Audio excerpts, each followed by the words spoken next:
तो हमारा आज का टॉपिक है लीनियर मोमेंटम और इसको जो है पी से डिनोट करते हैं। तो देखो अगर इसकी डेफिनेशन की बात की जाए तो डेफिनेशन में है हमारे पास linear momentum of a body is the product of mass of the body and velocity of the body. मतलब लीनियर मोमेंटम क्या हो गया हमारे पास, लीनियर मोमेंटम शॉर्टकट इसको ऐसे लिख देते हैं, लीनियर मोमेंटम और डिनोट करते हैं इसको पी से। तो ये किसका प्रोडक्ट है हमारे पास, मास इंटू वेलोसिटी। ठीक है, तो अगर मैथमेटिकल एक्सप्रेशन की बात करें तो linear momentum p is equal to mass के लिए m और वेलोसिटी आपके पास एक वेक्टर क्वांटिटी है दैट इज b। तो ये आ गया हमारे पास p is equal to M B. ठीक है, ये आ गया इसका formula p is equal to M B where m is mass of body and b is velocity of body. अब देखो एक बात आपको यहाँ से क्लियर होगी कि ये लीनियर मोमेंटम उन्हीं बॉडीज का होगा जो मोशन में होगी या जिनकी कुछ ना कुछ आपके पास वेलोसिटी होगी, और जिन बॉडीज की वेलोसिटी जीरो होगी यानी कि रेस्ट पे होगी उनका लीनियर मोमेंटम भी जीरो होगा। अब देखो यहाँ पे जो लीनियर मोमेंटम है हमारे पास वो आया product of mass and velocity, और ये जो वेलोसिटी है ये वेक्टर है। तो हमने वेक्टर अलजेब्रा वाले चैप्टर में पढ़ा था कि जब भी एक वेक्टर स्केलर से मल्टीप्लाई होता है तो आंसर हमेशा वेक्टर ही आता है। तो इसका मतलब है जो लीनियर मोमेंटम है ये वेक्टर क्वांटिटी है, इसलिए इसके ऊपर एरो भी लगा है। तो हम लिख सकते हैं कि linear momentum is a vector quantity. ठीक है, अब बात करते हैं इसके एसआई यूनिट की। तो SI unit of linear momentum, तो देखो यहाँ से मास की यूनिट हो गई किलोग्राम और आगे वेलोसिटी, वेलोसिटी की यूनिट होते हैं मीटर पर सेकंड। तो ये हो गई इसके एसआई यूनिट। और डायमेंशन फार्मूला की, तो मास का डायमेंशन फार्मूला होता है एम, कैपिटल एम, और वेलोसिटी का होता है आपके पास एल टी माइनस वन। तो इसका डायमेंशन फार्मूला आ गया M L T minus one. ठीक है, ये तो होगी थ्योरेटिकल बात। अब चलो प्रैक्टिकल बात करते हैं कि लीनियर मोमेंटम क्या है। तो देखो जैसे आपको एक चीज़ क्लियर होगी है कि जो बॉडीज मोशन में होगी उनका लीनियर मोमेंटम होगा। तो हम एक एग्जांपल से समझते हैं। एक्चुअली ये जो लीनियर मोमेंटम है इसको बोलते हैं हम क्वांटिटी ऑफ मोशन। अब देखो कैसे, एग्जांपल लेते हैं। एक मान लो हमारे पास ट्रक है, ठीक है। अब आपको पता है ट्रक बहुत बड़ा होता है। तो कोई मैंने एक ट्रक है हमारे पास और एक कार है, ठीक है। एक ट्रक है और एक कार है और दोनों जो है सेम स्पीड से चले हैं। मान लो इसकी स्पीड भी 60 किलोमीटर पर आवर है और इसकी स्पीड भी 60 किलोमीटर पर आवर है, ठीक है। स्पीड दोनों की सेम है, लेकिन मास आपको पता है ट्रक का मास क्या होगा, इसका मास ज़्यादा होगा और इसका मास कम होगा, कार क्योंकि छोटी होती है। तो अब देखो, तो सोचो अगर ऐसी कंडीशन है तो स्पीड दोनों की सेम है, तो किसको रोकना आसान है, क्या ट्रक को रोकना आसान है या कार को रोकना आसान है? तो आंसर होगा कार को रोकना आसान है।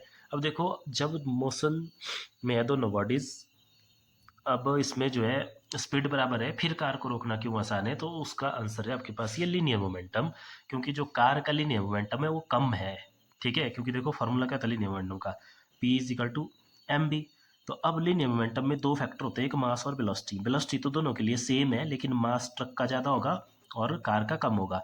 तो जो लीनियर मोमेंटम ऑफ ट्रक बनेगा वो ज़्यादा बनेगा और आपके पास कार का कम बनेगा, ठीक है। तो यहाँ से हमें एक चीज़ क्लियर हो रही है कि जो लीनियर मोमेंटम है क्वांटिटी ऑफ मोशन को मेजर कर रहा है आपके पास, ठीक है। उसी तरह से एक और एग्जांपल है, जैसे ऐसे एज्यूम कर लो कि आप रोड पर खड़े हैं, ठीक है। आपकी तरफ दो पत्थर आ रहे हैं, एक पत्थर बहुत बड़ा है और एक पत्थर छोटा है, ठीक है। मान लो सेम स्पीड से आ रहे हैं, तो किसको रोकना आसान होगा? वापिस आपका आंसर होगा कि जो छोटा पत्थर है उसको रोकना आसान होगा। क्यों? क्योंकि उसका लीनियर मोमेंटम क्या होगा, कम होगा। क्योंकि लीनियर मोमेंटम दो फैक्टर पर डिपेंड करता है, मास और वेलोसिटी पे। तो अगर वेलोसिटी सेम है तो फिर जिसका मास ज़्यादा उसका लीनियर मोमेंटम ज़्यादा बनेगा और जिसका मास कम उसका लीनियर मोमेंटम कम बनेगा। तो हम बोल सकते हैं कि जो लीनियर मोमेंटम है वो आपके पास क्वांटिटी ऑफ मोशन को मेजर करता है। तो अब देखते हैं वेरिएशन ऑफ लीनियर मोमेंटम। तो देखो एक चीज़ तो आपको क्लियर होगी कि जो लीनियर मोमेंटम वो फॉर्मूला है हमारे पास वो है P is equal to M B, जहाँ पे एम क्या है मास ऑफ बॉडी और बी क्या है वेलोसिटी। तो अब देखो फर्स्ट केस है इसमें या फर्स्ट कंडीशन है when mass of body is constant. Mass अब हमने बॉडी को कांस्टेंट कर दिया। तो देखो फॉर्मूला क्या है आपके पास, p is equal to M v. अभी जो एम है ये कांस्टेंट हो गया, तो अगर ये कांस्टेंट हो गया तो फिर पी की वैल्यू किस पे डिपेंड करेगी? पी की वैल्यू डिपेंड करेगी बी पे, ठीक है। जैसे बी बढ़ता चलेगा, जैसे मान लो ना ऐसे एग्जांपल से समझ लो कि अब मान लो मास से बॉडी का 10 केजी, तो 10 केजी अब हमने फिक्स कर लिया। फिर जो पी रहेगा वो डिपेंड करेगा टोटल वेलोसिटी पे, क्योंकि मास तो 10 ही रहेगा हमेशा। अब अगर वेलोसिटी 2 है तो इसकी वैल्यू 20 आ जाएगी। अगर वेलोसिटी आपके पास 4 होगी तो इसकी वैल्यू 40 आ गई, इस तरह से, ठीक है। तो अगर इस चीज़ को हम ग्राफ के थ्रू दिखाना चाहें तो देखो जब मास आपका कांस्टेंट है तो जो लीनियर मोमेंटम है, लीनियर मोमेंटम हमने इस एक्सिस के अलॉन्ग बताया है, ऊपर को बढ़ेगा और जो वेलोसिटी है वो इस साइड को बढ़ रही है, ठीक है।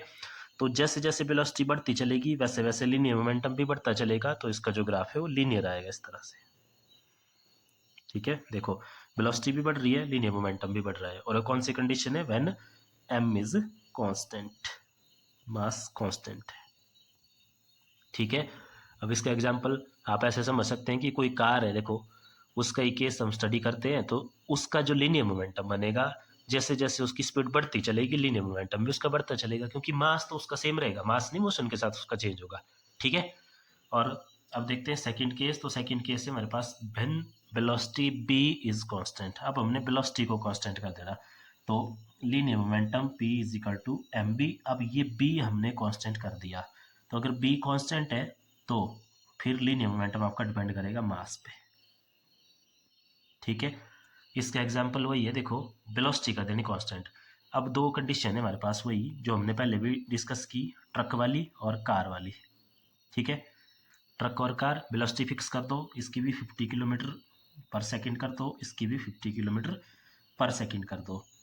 तो अब इनका लीनियर मोमेंटम किस पे डिपेंड करेगा, किसका लीनियर मोमेंटम ज़्यादा आएगा, जिसका मास ज़्यादा है। जैसे मान लो इस ट्रक का मास है आपके पास मान लो 1000 kg, ठीक है। ऐसे एज्यूम कर लो, ज़्यादा भी हो सकता है कम भी हो सकता है, क्योंकि ट्रक आपके बहुत भारी होते हैं, लेकिन हमने एज्यूम कर लिया कि ये जो है 1000 kg है, और जो कार है हमारे पास मान लो वो है 500 kg, ठीक है।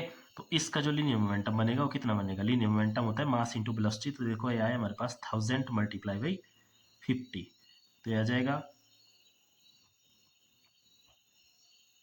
50,000, ठीक है। और अगर इसके लीनियर मोमेंटम की बात करें तो इसका जो लीनियर मोमेंटम बनेगा वो इसका मास है 500 मल्टीप्लाई बाई 50, तो ये बनेगा 5 5 25, 2500, तो ये बनेगा 25,000, ठीक है। तो यहाँ से भी हमें एक बात क्लियर है कि अगर वेलोसिटी बॉडीज की फिक्स है, कांस्टेंट है, तो फिर आपका लीनियर मोमेंटम मास के साथ डायरेक्टली प्रोपोर्शनल है, मास बढ़ेगा लीनियर मोमेंटम भी बढ़ेगा, ठीक है। तो यहाँ पे भी देखो हमने इस एक्सिस में मास ले लिया है, इस तरफ को मास बढ़ेगा और इस तरफ को लीनियर मोमेंटम बढ़ रहा है, तो इसका ग्राफ भी जो है आपके पास लीनियर आएगा, ठीक है। यहाँ पे वेलोसिटी कांस्टेंट है हमारी, वेलोसिटी कांस्टेंट, ठीक है, क्लियर। अब देखते हैं एक और केस। तो देखो थर्ड केस है, when two bodies of unequal mass m1 and m2 and have same momentum. देखो इस एग्जांपल को बिल्कुल ध्यान से देखना, मास जो है बॉडी के अनइक्वल है बट मोमेंटम सेम है। तो ऐसे अज्यूम कर लो आप, देखो जैसे मान लो एक बॉडी का मोमेंटम है p1 m1 multiply by b1, दूसरी बॉडी का मोमेंटम है p2 m2 multiply by b2, ठीक है। अब देखो जो मास है उनके वो अनइक्वल है, मास क्या है, अनइक्वल है, ये हमें गिवन दिया हुआ है, ठीक है। लेकिन मोमेंटम सेम है, ये जो P1 है ये P2 के इक्वल है, मोमेंटम सेम है। अब देखो ऐसे एग्जांपल में कंसीडर कर लेते हैं हम कि मान लो इस बॉडी का मोमेंटम भी 100 है, तो इस बॉडी का मोमेंटम भी कितना होगा, 100 होगा, ठीक है। तो अब देखो मास उनके अलग अलग है, ठीक है। when two bodies of unequal mass m1 and m2 and have same momentum। तो अब जैसे मान लो इसका जो मास है वो मान लो ऐसे एज्यूम कर लो कि ये जो है 20 kg है, और इसका मास मान लो 10 kg है, ठीक है। इसका मास 10 kg, क्योंकि अनइक्वल मास की बात की गई है। तो फिर इसकी वेलोसिटी कितनी होगी, अब क्योंकि ये कंडीशन सेटिस्फाई होनी चाहिए ना 100, तो इसकी वेलोसिटी होगी 5, तभी हुआ 25 जा 100, और इसकी वेलोसिटी होनी चाहिए 10, क्योंकि तभी हुआ 10 10 जा 100। क्लियर हो गया इतना। तो देखो इस केस में हम बोल सकते हैं कि अगर बॉडीज का मास अनइक्वल है और लेकिन उनके मोमेंटम सेम है, तो उसका मतलब फिर ये है कि जिस बॉडी का मास ज़्यादा है फिर उसका वेलोसिटी कम होगी, और जिस बॉडी का मास कम है उसकी वेलोसिटी ज़्यादा होगी, क्योंकि तभी उनका जो मोमेंटम है वो इक्वल हो पाएगा, ठीक है। तो ये था सारा हमारे पास मोमेंटम के बारे में। तो देखो दोबारा से, मोमेंटम क्या था, product of mass and velocity, और ये एक वेक्टर क्वांटिटी होती है, इसके SI यूनिट किलोग्राम मीटर पर सेकंड, और डायमेंशन फार्मूला ML T-1। और एक चीज़ इंपॉर्टेंट, उससे क्वेश्चन भी पूछे जाते हैं कई बार, जैसे आपको इस फॉर्मूले से क्लियर है कि जो मोमेंटम बनेगा वो उन्हीं बॉडीज का बनेगा जो मोशन में होगी। तो अगर कई बार क्वेश्चन आ जाता है कि find out linear momentum of a body which is at rest, तो अगर वो रेस्ट पे होगी तो दैट इज़ उसकी वेलोसिटी 0, तो मोमेंटम हो जाएगा m इंटू 0 दैट इज़ 0। ठीक है, तो जो स्टेशनरी बॉडी होगी या रेस्ट पे बॉडी होगी उसका कोई मोमेंटम नहीं होगा। तो आज के लिए इतना ही, बाकी नेक्स्ट वीडियो में देखेंगे हम न्यूटन सेकंड लॉ जो कि इस मोमेंटम पे डिपेंड करता है। Thank you.